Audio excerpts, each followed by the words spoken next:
भूतं सरच्च महदार्मयपट्टनाथ श्रीभक्तिसारगुणशेखरयोगिवाहानं बद्धांगरेण இதில் யார் சொல்கிறாங்க? இந்த சூத்திரத்தில் இந்த தனியனில் என்ன சொல்கிறார் அப்படின்னு கேட்டாக்கா, பூதம் சரச்ச மகதாத்வய பட்டநாத.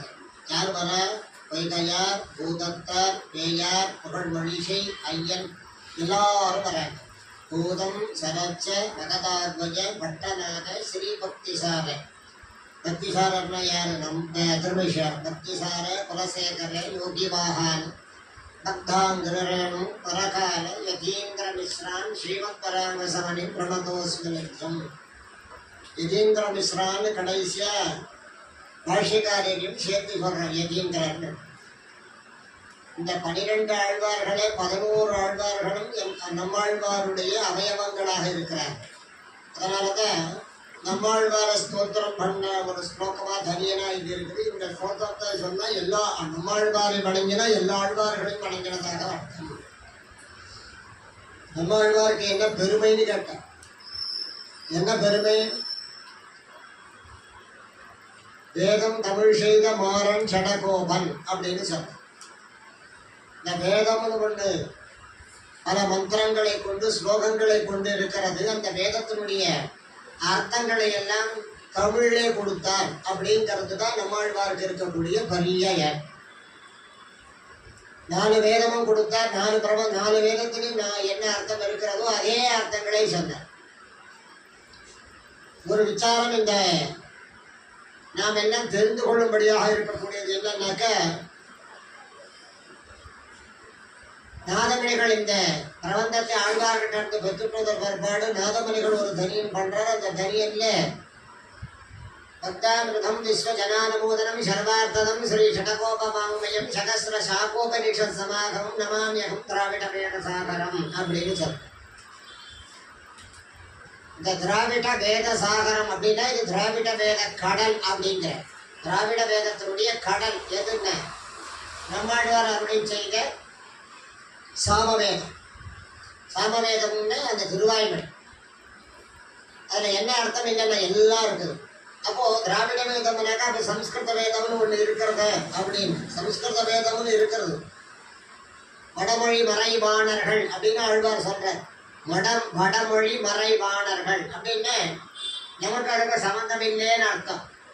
வடமொழி மறைவாணர் அப்படின்னு அது வடமொழி மறை, நமக்கு அதுக்கு சம்பந்தம் இல்லை அப்படின்னு சொல்றார். வடமொழி மறைவாணர்கள்னா ஏன் அதை தனியாக அந்த வார்த்தையை போட்டார்? வடமொழி மறைவாணர்னாக்க அந்த அந்த அந்த அந்த மொழி அந்த அந்த வேதமும் அந்த சொல்லும் நமக்கு சம்பந்தம் இல்லாதது அப்படின்னு சொன்னார். இன்னொரு இடத்துல அதே மாதிரி திருநங்கையாழ்வார் சொல்லுகிற பொழுது செஞ்சுரத்த தமிழோசை வட சொல்லாதி அப்படின்னு சொன்னார். இந்த தமிழ் ஓசை இருக்கிறத இந்த தமிழ்ல இருந்துதான் வட சொல்லானது உருவானது அப்படின்னு சொல்ற. அப்போ திராவிட வேதம் முன்னாடி வந்துதா சம்ஸ்கிருத வேதம் முன்னாடி வந்துதாங்கிற பெரிய விசாரணை இருக்கு. இப்ப சம்ஸ்கிருத வேதம் எப்போ வந்ததுன்னு நம்ம பார்த்தோம்னாக்கா ராமகிருஷ்ணாவதாரத்தை கடைசியில தான் வியாசர் 4 தொகுத்து கொடுத்தார்ன்றது பிரமாணம். கிருஷ்ணாவத காலத்துல தான் வியாசர் இதெல்லாம் பிரிக்கிறேன்.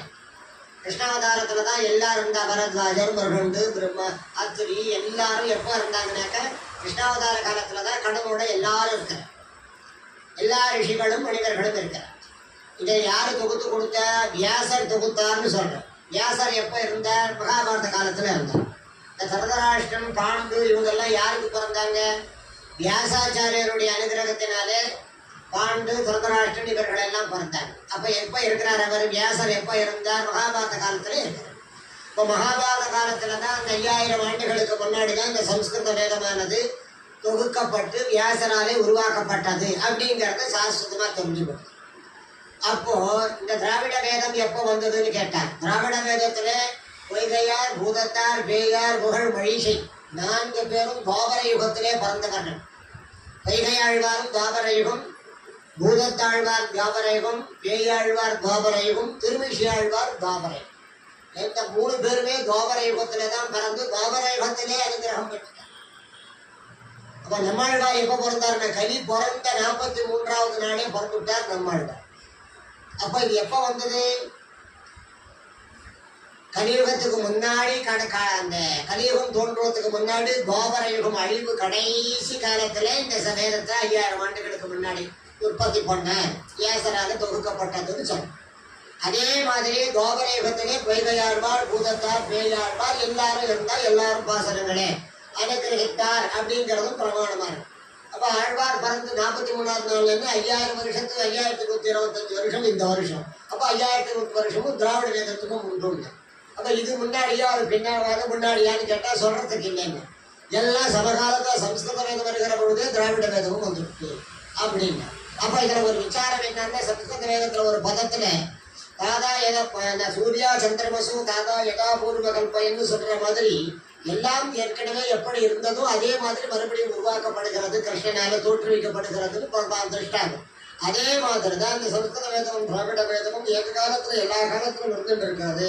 நான் 24வது சதுரயுகம் சொன்னாக்கா அதுக்கு முன்னாடி எத்தனை சதுரயுகத்துல இருந்ததோ தெரியல.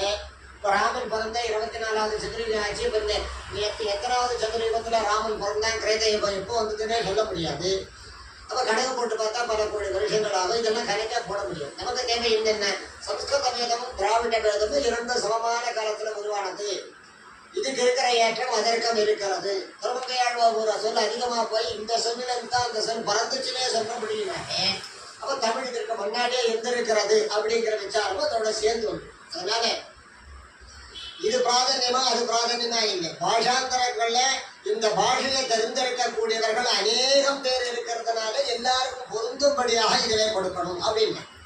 துளசி ராமாயணத்துல துளசிதாசர் எழுதிருக்கிற பொழுது, மகாராஷ்டிராவில் எழுதுகிற பொழுது அவர் சம்ஸ்கிருதத்துல எழுதுறதுக்கு ஆரம்பிக்கிறார் துளசிதாசர். அப்ப என்ன பண்ணார்னா, பரமேஸ்வரன் அவர் காதல பரமேஸ்வரன் அவர் கனவுல வந்து தோன்றி, நீ சம்ஸ்கிருத பாஷையில எழுதாதே, அது சிலருக்கு தான் தெரியும், எல்லாருக்கும் உபயோகப்படாது, மராட்டிய பாஷையில எல்லாருக்கும் புரிகிற பாஷையில எழுதுனே சொப்னம் சாதிச்சார் அப்படின்னு அவரே எழுதி வச்சுக்கிறார் துளசி ராமாயணம். அப்ப என்ன அர்த்தம்னு கேட்டார், எல்லோருக்கும் தெரியும்படியாக எல்லோருக்கும் உபயோகப்படுத்தும்படியாக நிறைய பேர் அனுபவிக்கும்படியாக இருக்கக்கூடிய பாஷையிலே பண்ணணும் அப்படின்னு. அதனாலதான் இந்த தென்னிந்தியாவில் இருக்கக்கூடிய அநேகம் பேர் தமிழ் பாஷையா இருக்கிறபடினாலே, திராவிட பாஷையா இருக்கிறபடினாலே தமிழ்ல பண்ணணும் அப்படின்னு சொல்லி அந்த திராவிட வேத சாகரம்னு இதுக்கு அப்பவே கொண்டு வந்திருக்கிறார். அதனால இது வசதியா அது வசதியான்னு கிடையாது, ரெண்டுமே வசதி. இது முன்னாடி அது முன்னாடி என்ன யாரும் சொல்ல முடியாது. அதே மாதிரி தான். அப்போ இதனுடைய தாற்பத்தை நம்மாழ்வாருக்கு என்ன பெருமைன்னு கேட்டார், திராவிட வேதத்தை எல்லாரும் தெரிந்து கொள்ளும்படியாக உண்டாக்கி கொடுத்தவர், எல்லோருக்கும் புரியக்கூடிய பாஷையிலே கொடுத்தவர், யாரு வேண்டுமானாலும் இதை தெரிந்து கொள்ளும்படியாக ஒரு பாஷையில கொடுத்திருக்கக்கூடியது அப்படின்னு அவ்வளவு ஒரு ஏற்றத்தை நமக்கு கொடுத்திருக்கிறார் நம்மாழ்வார். அதனாலதான் நம்மாழ்வாருக்கு தனி சிறப்பு கொடுத்திருக்கிறான் எம்பெருமான். ஏன் தனி சிறப்பு கொடுத்திருக்கிறான் நம்மாழ்வாருக்கு மட்டும்னு கேட்டாக்க, நம்மாழ்வார் தன்னுடைய திருவடியிலே வச்சுட்டார பெருமாள். ஏன்னா இப்ப கோவிலுக்கு போனா சடாரி சாய்க்கிறது, சடாரி நெத்தில சடாரி சாய்க்கிறார். சடாரிங்கிறது யாருன்னா எம்பெருமானுடைய திருவடி. எம்பெருமானுடைய திருவடி யாருன்னு கேட்டா நம்மாழ்வார். நம்மாழ்வார் எம்பெருமானுடைய திருவடியாகவே இருக்கிறார். அப்போ எம்பெருமானுடைய பெருமாளுடைய திருவடி நம்மாழ்வார்.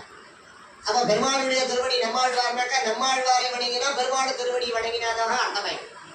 அப்ப நம்மாழ்வாரை வணங்கினா பெருமாளை வணங்கினதா அர்த்தமாயிடும். அப்ப நம்மாழ்வாருடைய திருவடி யாருன்னு கேட்டா நம்மாழ்வாருடைய திருவடி ராமானுஜர் அப்படின்னு.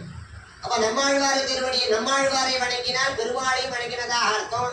நம்மாழ்வாரை வணங்குறதுனால எல்லா ஆழ்வார்களையும் நம்மாழ்வாருக்குள்ள அடக்கமாக இருக்கிறபடினாலே எல்லா ஆழ்வார்களை வணங்கினதாகவும் அர்த்தம். நம்மாழ்வாருடைய திருவடியா ராமானுஜர் இருக்கிறதுனாலே ராமானுஜருக்குள்ள எல்லா ஆச்சாரியர்களும் அடக்கம். அதனால எல்லா ஆச்சாரியர்களையும் வணங்கினதாகவும் அர்த்தம்.